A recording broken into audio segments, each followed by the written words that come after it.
열심히가 답이 아닐 때 읽는 책 이렇게 되어 있는 거예요. 근데 사실 알겠습니다. 위에서 그 책이 옆에 열심히가 답이 아닐 때 있는 책 이렇게 되어 있는 거에 대해 찾은 결과입니다. 확인해보세요. 어머.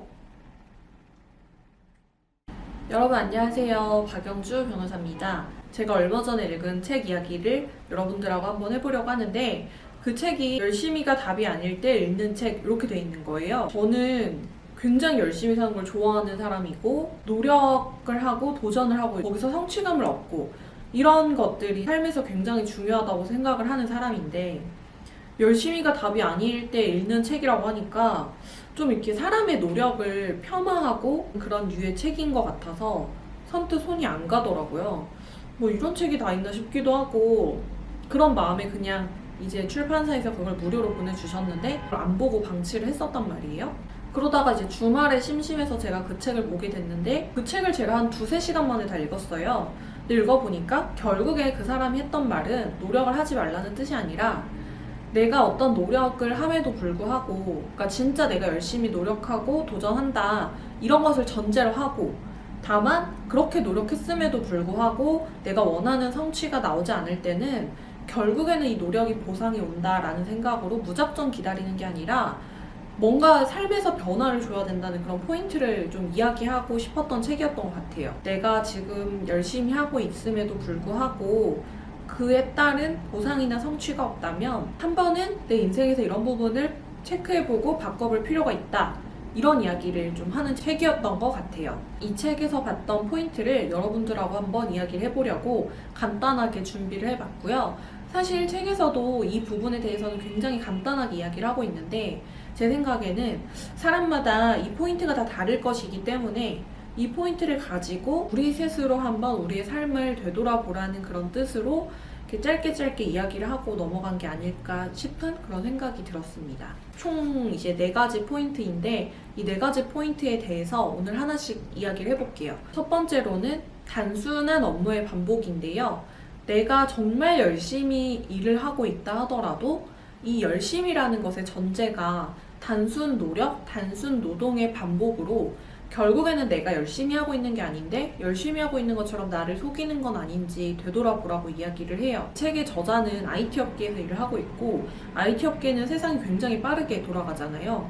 그런 상황 속에서 내가 기존에 해왔던 단순 노동만을 반복하는 거는 결국에는 변하는 세상 속에서 내가 도태될 수 있다. 우리가 세상이 변한다는 것을 가장 크게 느낄 수 있는 게 내가 초등학교 때, 고등학교 때, 대학교 때 그리고 현재 시점에서 가장 선호되는 직업이 뭔지를 한번 생각을 해보시면 제 말이 이해가 될 것 같은데 세상이 변함에 따라서 선호되는 직업군도 계속해서 변하고 있잖아요. 저희 부모님 세대만 하더라도 그런 얘기를 했던 것 같아요. 우리 때는 공대 가는 게 최고라고 얘기해서 그 당시에 공부 잘하는 친구들이 공대를 갔었는데 지금은 교사가 굉장히 선호되는 직업이다 이런 이야기를 제가 어릴 때 들었던 기억이 나거든요. 근데 요즘에는 또 공대를 나와서 회사에 들어가서 일을 하시는 분들을 굉장히 또 가치를 높게 인정을 해주고 있고 이렇게 세상이 계속해서 변하고 있다는 거를 내가 인지하고 인정을 해야 되고 그리고 내 노동의 가치가 지금은 10의 가치가 있다고 할지라도 세상이 변하면 그 노동의 가치는 언젠가는 5나 3으로 떨어질 수 있다는 걸 인지를 해야 되는데 이런 것들을 생각하지 않고 무작정 단순한 노동을 계속해서 반복하는 거는 내 몸이 힘들고 내 시간을 쓰고 있기 때문에 내가 열심히 산다는 생각은 들 수 있지만 결국에는 그게 열심히 사는 게 아니다. 결국에는 새로운 내용을 배우거나 받아들이지 않고 무작정 노력만 하는 거는 좋은 결과를 낼 수 없고 앞으로 나아갈 수 없다는 점을 지적을 하고 있습니다. 두 번째로는 습관적인 실패의 반복을 지적을 하는데 이런 경우는 굉장히 이상이 높은 사람에게 나타나는 결과라고 해요. 내가 원하고 싶은 목표와 이상은 굉장히 높은데 나는 여기에 있는 거죠. 그럼 내가 여기로 가기 위해서는 그만큼의 노력을 하고 공부를 하고 새로운 것을 받아들이려는 그런 시도들을 하고 해야 되는데 나의 이상은 여기에 있지만 아무런 노력을 하지 않은 상태에서 계속해서 실패만을 반복을 하는 거예요. 우리가 실패는 성공의 어머니라고 이야기를 하지만 실패가 성공의 어머니가 되려면 그 실패 안에서 내가 뭔가를 배우는 게 있어야 되고 실패에서 어떤 것을 배워서 조금씩 올라가는 모습을 보여야 결국에는 그 실패가 성공의 어머니가 되는 건데, 습관적으로 실패를 반복하는 사람은 실패 안에서 어떤 것도 배우지 않고 그저 그것을 반복하고 일상이라고 받아들이게 된다는 거죠.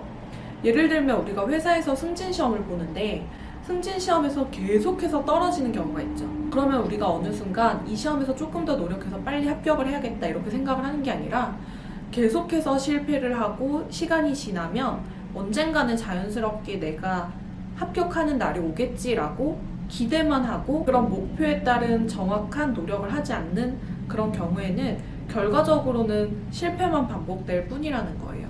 이런 경우에는 내가 계속해서 버티고, 우리가 존버라고 하는 그런 것처럼 계속해서 버티고 시험을 치고 시도는 하고 있지만 그 성취에 걸맞는 노력 자체가 없기 때문에 결국에는 실패만 반복될 뿐이라고 지적을 하고 있습니다. 그리고 세 번째로는 외부와의 단절을 의미하는데요. 내가 정말 똑똑하고 잘났다고 생각하는 사람일수록 내가 아는 게 맞고 내가 아는 게 전부라고 생각을 하기 때문에 굳이 나의 지식을 외부하고 소통을 해야 된다고 생각을 하지 않습니다. 내가 아는 게 가장 많이 아는 거라고 생각을 하고 오히려 내가 아는 지식이 전부라고 생각해서 타인하고 이걸 공유하는 게 나의 손해라고 생각을 하는 그런 경우가 있죠. 외부하고 단절이 된 상태에서 나 혼자만 그걸 가지고 있으려고 하는 성향이 생기게 되는데요. 이렇게 되는 경우에는 사실 현실에 대한 적응력이 떨어지게 되고 사실은 굉장히 빠르게 급변하는 세상 속에서 외부와 단절되고 현실 감각이 떨어진 지식을 나 혼자서 갖고 있는 건 결국에는 도태될 수밖에 없다고 지적을 하고 있습니다.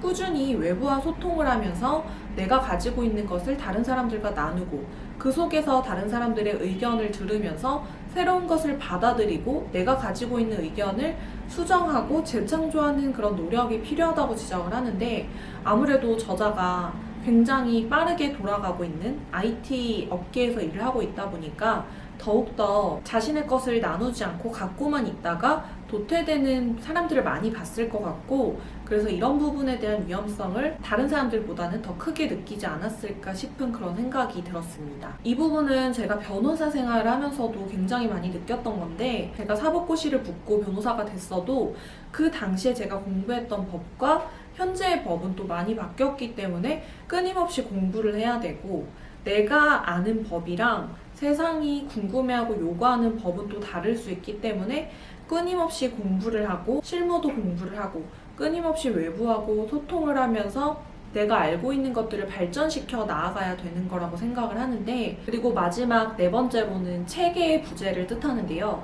우리가 노력을 해서 만 시간을 채우면 결국에는 그 성과가 뒤따른다고 이야기를 할 때 그 노력이라는 거는 내가 한 번의 노력을 하고 그 노력에 다른 노력이 쌓이고 쌓여서 결국에는 성취를 내는 거라고 해요. 이렇게 노력이 쌓이기 위해서는 반드시 체계가 잡힌 상태에서 노력을 해야 된다는 것을 뜻하는 거고 아무런 체계가 없이 중구난방으로 노력을 하는 거는 이게 쌓이는 효과가 없기 때문에 결국에는 성취에 도달할 수 없다는 것을 지적을 하고 있습니다. 여기서는 체계라고 말한 것을 저는 계획이라고 생각을 하는데 저도 어떤 목표를 향해서 달려나갈 때는 계획을 세우는 것이 가장 중요하다고 생각을 하거든요.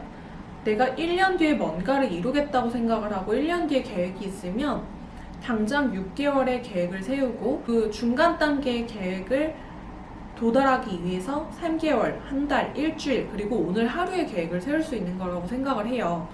그래서 결국 오늘 하루 나의 스케줄은 1년 뒤의 목표를 위해서 나아가는 거고 그 사이사이에서 계속해서 한 달이 지나고 나서 점검을 하고 3개월이 지나고 나서 점검을 하면서 내가 이 목표에 달성하기 위해서 바른 방향으로 가고 있는지를 체크를 하고 여기에서 어긋나거나 현실적으로 불가능한 목표였다고 한다면 이것을 수정해 나가는 그런 체계적인 계획이 있어야만 저는 목표에 도달하는 과정이 보다 짧아질 수 있다고 생각을 하는데 의외로 많은 사람들이 이런 목표 달성을 하기 위해서 계획을 세우지 않고 무작정 노력하고 도전만 하는 경우가 많기 때문에 내가 정말 체계 잡힌 노력을 하고 있는지를 반드시 점검을 해보라는 이야기를 이 책의 저자가 하고 있습니다. 지금 만약에 공부를 하고 있는 수험생이라고 한다면 나의 체계적인 계획 없이 단순히 학원에서 정해준 스케줄에 따라서 강의만 듣고 있는 건 아닌지 내가 정해둔 목표나 스케줄이 나에 맞춰진 스케줄인지 아니면 남이 맞춰준 스케줄을 내가 그냥 수동적으로 따라가고 있는 건 아닌지 이런 부분을 체크를 해보면 굉장히 좋을 것 같다는 생각이 들고, 제가 오늘 말씀드린 이 내용이 나온 책은 성장을 꿈꾸는 너에게 열심히가 답이 아닐 때 읽는 책이라는 내용이고요. 이 책은 제가 출판사에서 무상으로 제공을 받아서 직접 이렇게 읽어봤고, 이 중에서 여러분들이 보면 좋을 만한 내용을 제가 뽑아서 이렇게 소개를 해드렸습니다.